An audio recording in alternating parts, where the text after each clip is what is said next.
इस वक्त मैं लखनऊ आया हूँ अपने कुछ मित्रों को मिलने के लिए। ये बड़ी बेहतरीन जगह है, बड़ी खास जगह है। सिरोज ये रेस्टोरेंट है जो इसको काफ़ी स्पेशल लोग संचालित करते हैं। मैं पहले भी यहाँ पर आ चुका हूँ और जब भी यहाँ पर आता हूँ तो कुछ ना कुछ हर बार हमेशा ऊर्जा से भरपूर कुछ नए लोगों से मुलाकात हो जाती है। आज हमारी मुलाकात वैसे कई लोगों से हुई, लेकिन हमारे साथ में आज जो मुलाकात हुई सोनम से। पूरा नाम इनका सोनम गुप्ता है और सोनम गुप्ता नाम सुनते ही अक्सर लोगों को जो लगता होगा, तो मैं बता दूं ये बेवफा नहीं है, बहुत वफादार है। और बस हम लोग कुछ ऐसे बातें कर रहे थे, तो बातें करते करते सोनम ने बताया कि आपका सिलेक्शन हो चुका था। क्या है वो, क्या प्रोसेस आपने बताया? उसमें मैंने एग्जाम दिया था जिसमें क्वालिफाई मैंने किया, लेकिन उसमें इतनी ज्यादा धांधली हो गई परीक्षा में कि हम आ ही नहीं पाए उस कैटेगरी में, उस क्राइटेरिया में ही नहीं आ पाए। और हमारे बाबा जी कहते हैं भैया निष्पक्ष और पारदर्शी, ये शब्द सुनते सुनते हमारे 7 साल से कान पक चुके हैं, 8 साल से। तो बस यही हमने आपके साथ शेयर कर दिया। अक्सर मैं मुंबई में रहकर के सुना करता हूँ कि बाबा जी ने ये किया, बाबा जी ऐसे, बाबा जी वैसे, बाबा जी तो ये बाबा जी की जो नगरी से है, ये उत्तर प्रदेश उन्हीं की नगरी है, उन्हीं के बारे में बता रही है कि बड़ा प्रयास किया, बड़ी चीजें हुई, लेकिन इनका सिलेक्शन हो गया था। हाँ, एग्जाम क्वालिफाई हो गया था मेरा। क्वालिफाई हो गया? हाँ, क्वालिफाई हो गया, सिलेक्शन हो जाना था। लेकिन इतनी धांधली हो गई कि मेरिट इतनी हाई चली गई कि उसमें हम आ ही नहीं पाए। हाँ, और मेरे जैसे बहुत सारे लोग नहीं आ पाए, जो बाद में कोर्ट केस इधर उधर सब लड़ते रहे, लेकिन मामला कुछ नहीं निकला। दुखी सी लग रही है ना ये मौजूदा हुकूमत से, सरकार से काफी कुछ नाराज सी, कुछ खफा सी लग रही है आप, मतलब, है ना? हम ही नहीं, बाबा से अब सही मायने में कहा जाए तो जिनकी आंखों पे अभी भी धर्म का या अंधभक्ति का चश्मा है वही नहीं दुखी है। बाकी तो मुझे लगता है कि बाबा अब हम हाथ जोड़ रहे हैं कि अब आप चले जाओ। बाबा माफ करो, बाबा माफ करो, अब आपकी जरूरत यहाँ नहीं है। किसी पढ़े लिखे के हाथ में प्रदेश दे दो, आपसे संचालन नहीं हो पाएगा। आप मठ में ही जाके बैठो और आप बाबा हो तो बस हम आपको मंदिर में ही देखना चाहते हैं। अब ये देखिए क्या होता है कि रैंडम अक्सर लोग इधर उधर तमाम बातें करते हैं और ये अचानक सोनम जी मुझे मिल गई और ये इन्हीं के भाव हैं। भाव इसलिए कह रहा हूँ क्योंकि ये यहाँ पर मौजूदा अपनी एजुकेशन से लेकर के, अपने जॉब से लेकर के, दूसरे विषयों पे जो यहाँ पर ये सारी चीजें मौजूदा हुकूमत की देख रही है ना, तब इनके दिल से चीजें निकल रही हैं। तो आपको क्या लगता है कि मतलब लोग कहते हैं ना कि बाबा ने कुछ भी नहीं किया क्या? नहीं, बाबा ने किया है ना। बाबा ने आज साड़ इतने छोड़ दिए हैं कि आप कहीं भी निकल जाओ रोड पे आपको मिल जाएंगे। उतनी तो पब्लिक नहीं होगी जितने साड़ हैं। बाबा ने इतना अच्छा काम किया है कि 5 किलो राशन बाबा की सरकार दे रही है कि किसानों के जो हल जुआट होते हैं गांव में वो सबके टंग चुके हैं खूंटियों पे कि अब आपको मेहनत करने की जरूरत नहीं है। एक जैसे जेल के कैदी को खाना मिलता है ना, तो बस वो मिल रहा है। और उसके बाद बाबा ने 2 शब्द बहुत ज्यादा मतलब पॉपुलर हो चुके हैं, निष्पक्ष पारदर्शी, और जैसे कि जय श्री राम, वंदे मातरम, ये सारी चीजें। ये तो अच्छी बात है ना, जय श्री राम, वंदे मातरम अच्छी है, लेकिन बड़े बड़े जो थिंकर थे उन्होंने क्या कहा था कि धर्म को धर्म ही रहने दो, उसको धंधा मत बनाओ। अब तो यही है कि पता चलता है कोई किसी की हत्या कर रहा है तो जय श्री राम बोल दे रहा है, कोई किसी लड़की को मार रहा है तो जय श्री राम बोल दे रहा है। अरे तो जय श्री राम को इतना निचले स्तर पर ना ले आओ कि उसकी कोई अपनी गरिमा ही ना रह जाए, कोई मर्यादा ही ना रह जाए। क्या लगता है ये तो लोग करते हैं जो शिक्षित नहीं है, पढ़े लिखे नहीं है, छोटी, इसमें बाबा का क्या लेना देना? नहीं, तो बाबा का, अभी आपने ये चीज सही कही कि जो शिक्षित लोग हैं, शिक्षित लोग नहीं करते हैं। ये चीज है कि जिनको अशिक्षा है, जिनको शिक्षा का ज्ञान नहीं है। लेकिन जब कहते हैं ना कि किसी पेड़ को अगर आपको खत्म करना हो तो उसकी टहनी मत काटो, उसकी जड़ काटो। अगर आप लोगों को अशिक्षित मतलब चाहते हो कि जो आप करो ना कि आपकी हाँ में हाँ मिलाएं, तो उसमें ये रहता है कि आप सीधा सीधा शिक्षा तंत्र को खत्म कर दो। आंकड़ा अगर हम एजुकेशन लेवल को उठा के देखें तो इतना कम हो चुकी है साक्षरता दर हमारे यूपी में, क्योंकि साक्षरता दर कम इसलिए हुई है कि एजुकेशन इतनी महंगी कर दी जा रही कि जिसके अंदर क्षमता नहीं है वो भाई पढ़ ही नहीं पाएगा। मैं वही जानना चाहता हूँ कि अक्सर लोग बोलते हैं कि एजुकेशन महंगी हो गई, ये हो गया, या शिक्षित लोग ऐसा कर रहे हैं, तो ये बाबा के आने के बाद से ही हुआ क्या?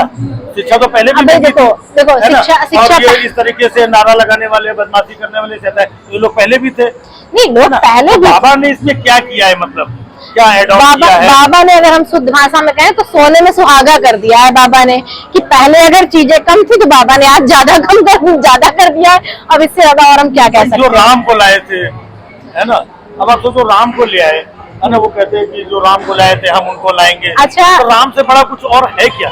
ये है ना? बताइए। इतना बड़ा मंदिर, भव्य मंदिर बन रहा है। हाँ। हाँ? राम को वो कैसे लाएंगे भाई? पहले राम पैदा हुए कि पहले वो पैदा हुए? आप पहले यही बात सोच लो, पहले अंडा आया कि पहले मुर्गी आई? ये तो वही वाला हाल हो गया कि कंफ्यूजन ऐसी कर दिए हैं पब्लिक के लिए कि हम जो राम को लाए हैं हम उनको लाएंगे। अरे भाई, आप राम को कैसे लाओगे? ये बता दो। बच्चा मतलब माँ बच्चे को पैदा करती है कि बच्चा माँ को पैदा करता है? फॉर एग्जाम्पल अगर आप देखेंगे तो भगवान हमें बनाता है, ईश्वर हमें बनाता है, सृष्टि हमें बनाती है कि हम सृष्टि का निर्माण करते हैं? तो मतलब सोच के ही बनाया होगा, कुछ पैसा खर्चा कर रहे हैं, मंदिर बना रहे हैं। अभी मंदिर का, भव्य मंदिर का उद्घाटन होगा। हम तो आपको देश में इतना बड़ा भव्य श्री राम का मंदिर प्राप्त होने जा नहीं, रहा है। ठीक है, आस्था, लेकिन हमने अभी कहा ना कि आस्था अपनी जगह पे है और आर्थिक स्थिति अपनी जगह पे है। आप भगवान का मंदिर देखिए, पहली चीज तो जो ये ऐसा कहते हैं कि राम का मंदिर बन रहा है, ये बनवा रहे हैं, उसके लिए ट्रस्ट बनी है, समिति बनी है, उसमें अब जनता का पैसा गया हुआ है। और उसके बाद में क्या कहते हैं, इतने साल से कोर्ट में केस चल रहा था, वो अगर हम कहीं ना कहीं देखते हैं एक जो लॉजिकल तरीका है तो वो कोर्ट के आदेश से हो रहा है, वो किसी बाबा के टेक ओवर कर रही है। हाँ, ये टेक ओवर कर रहे हैं कि बस ये होता है ना कि हाँ हम हैं, सर्वे सर्वा हमें, मैंने किया है, मैंने किया। तो अगर कहते हैं ना कि अगर आप झूठ को भी 10 बार कहोगे कि नहीं ये सच है, तो लोग उसको सच मान लेंगे। चलो ठीक है। तो अब होना क्या चाहिए हमको ये बताइए, आपके हिसाब से, आप यहाँ की हैं, आपने बहुत सारी चीजें देखी हैं, तो आने वाले समय में क्या होना चाहिए? अब होना यही चाहिए कि देखो कि किसी का भी एक मतलब समय नहीं होना चाहिए कि नहीं आप ही सब कुछ हो, परिवर्तन होते रहना चाहिए। अब बाबा से मेरी यही विनती है कि बाबा आप जाके काम संभालो और थोड़ा पढ़े लिखे को सत्ता दे दो, ताकि वो कम से कम सांड में, भैंस में, जानवर में, मनुष्य में अंतर कर सके कि हाँ किसको किस चीज की जरूरत है। कमाल की बात है, अक्सर मैं वीडियोस बनाता हूँ, बहुत कुछ बोलता रहता हूँ, लेकिन आज मतलब सोनम से मुलाकात हुई, मैं तो जस्ट ऐसे बीच में खाली उनको थोड़ा थोड़ा उसे कुरेद रहा था, मुझे ज़्यादा बोलने की जरूरत नहीं पड़ी, लेकिन बड़ा धारदार, बड़ा शार्प, हर विषय पे स्टैंड और ओरिजिनल और बेखौफ होकर के जवाब देना, और जो महसूस किया। और ये जवाब तभी दिए जा सकते हैं कि जब इन्होंने ये सारी चीजें खुद महसूस की हैं, देखी है, समझी है। तो इनके हिसाब से मतलब अब परिवर्तन होना चाहिए। जी बिल्कुल, है ना, बिल्कुल इन लोगों को। बहुत सारे लोग हैं जो कहते हैं कि योगी जी को तो हम भगवान मानते हैं और ये मोदी जी तो भगवान है, अरे है ना, तो फिर वही और यही सब कर रहे हैं। फिर वो दूसरा मामला और पड़ जाता है कि वो कहने लगे कि बाकी सब तो ठीक है, और कम से कम वो लोग तो समझ रहे हैं ना। नहीं, हम समझ गए हैं, तो हम तो यही तो कह रहे हैं कि उधर आपको दिखा दिया जाए कि वो देखो मदारी है, और इधर आपके सारे कपड़े उतार लिए जाएं। ठीक है, तो ये तो वही वाला हाल है ना कि अगर हम इंडिया की पॉपुलेशन देखते हैं तो आज आंकड़ा 140 करोड़ अप्रॉक्स पहुंच गया है। हम चाइना से भी आगे चले गए अभी नए सर्वे में जो आया डेटा। ठीक है, अब यहाँ पे अगर देखा जाता है टोटल तो 27% वो है। आप ये तो वही वाली बात हुई ना कि 27% वो है, समझ रहे हैं ना। अब आपने कहते नहीं है कि इशारों में ही बात की जाए, क्योंकि पता नहीं कब कौन सा नोटिस हमारे आपके भी घर आ जाए। वो बोल रहे हैं कहीं वो आ जाए तो पता चला वो फिर वो मिलके वहां पहुंच जाएंगे। तो इसलिए ना कि इशारों को समझो, राज को राज रहने दो। तो वही वाली चीजें हैं कि यहाँ पे वही है कि आपको 20%, 30% का डर दिखा के 70%, 80% लोगों को बेवकूफ बनाया जा रहा है। तो ये काम तो कोई जादूगर या मदारी कर सकता है या कोई बाबा ही कर सकता है भैया। ये काम कोई पढ़ा लिखा साइंटिस्ट, वैज्ञानिक और टीचर जो एजुकेटेड होगा वो नहीं करे, क्योंकि हमेशा वो तर्क को लेके चलते हैं। देख रहे हैं जादूगर और मदारी और ये बाबा, अब नहीं डर लग रहा है, वो भी इनको डर लग रहा था। अब क्या करें? हाँ, अब भाई देखो, ओ का डर हमको भी दिखाया जाता है, तो क्या करें? मतलब डर दिखाया जाता है। हाँ, लेकिन हम डरते नहीं है, हम डरते नहीं है, है ना। तो राम को लाए थे, है ना? नहीं, राम को भैया हम तो नहीं लाए हैं, आप लाए होंगे, है ना? मतलब वो लाए होंगे, हम नहीं लाए हैं। हाँ। हम इस चीज से पूरी तरीके डिनाई तो करते यही हैं। कहते हैं कि जो राम को कौन भैया ला सकता है? राम खुद हम सब लोगों को लेकर के आए। तो वही चीज तो हम भी है ना? कह रहे हैं हाँ। कि भाई राम को वही ला सकते हैं। सबसे इतनी बड़े वो है तो डरो उनसे, तो जब उनके आप सामने झुको, उनके हम सामने ये करो। कह रहे हैं, जब देखिए एक बात यहाँ पे आपने से बहुत अच्छी कही, वो राम को लाए हैं, तो यार जब इतने बड़े आप दिव्य पुरुष को ला सकते हो, तो आप तो फिर इंडिया की सारी समस्याओं का हल निकाल सकते हो। ये यार पते की बात बोली है कि अगर आप राम को ला सकते हैं तो हिंदुस्तान की जितनी भी बड़ी बड़ी समस्याएं हैं उनको तो आप चुटकी बजा करके गायब कर सकते हैं। लेकिन चौराहे बचाना बैठे हुए हैं, लोगों को नौकरी नहीं मिल रही है, उधर ये चल रहा है, उधर ये चल रहा है, गरीबों का 5-5 किलो राशन उपहार में दे रहे हो, बेचारे भूखे परेशान नहीं है, वो सब आप कर नहीं पा रहे हैं। राम को ले आए, ये पॉइंट मतलब वाकई में सोनम बेवफा नहीं, वफादार।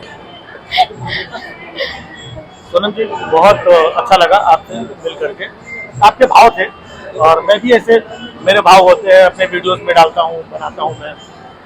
तो आप अपने भाव को जीवंत रखिए और एक अच्छी उम्मीद रखिए, आशा रखिए, समाज को जागृत करते रहिए और बदलाव होते रहना चाहिए। आपका भी मानना है, मेरा भी यही मानना है और निसंदेह जब ये मानना हमारा आपका तमाम लोगों का होता है तो बदलाव होता भी है और बदलाव होना भी चाहिए। लेकिन यही तो समस्या है कि यहाँ पे बदलाव करने वाले को ही तो इन लोगों ने पप्पू घोषित कर दिया है।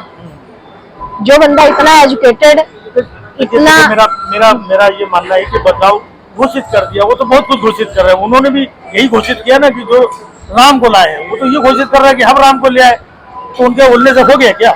नहीं। उन्होंने ये घोषित कर दिया, हो गया क्या? नहीं। ऐसा कुछ नहीं होता है, ये सामायिक काम होता है। चीजें जब कोई भी अच्छा बुरा ये वो करता है, भाई कोई बच्चा एग्जाम में नकल करके पास हो जाएगा, लेकिन जब आगे कंपटीशन में जाएगा, कहीं इंटरव्यू होगा, तब क्या होगा? तब तो सामना होगा ना। यहाँ तो दिखा दिया भाई 80% आए हम, टनाटन पास हो गए है भाई, हाई स्कूल पास हो गए, इंटर पास हो गए, ग्रेजुएशन कर लिया।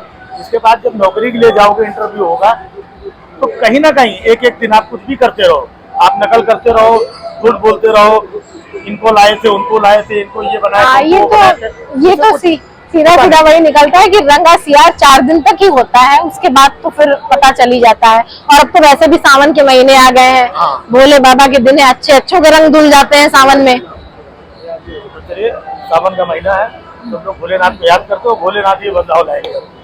बम बम महादेव। Thank you sir.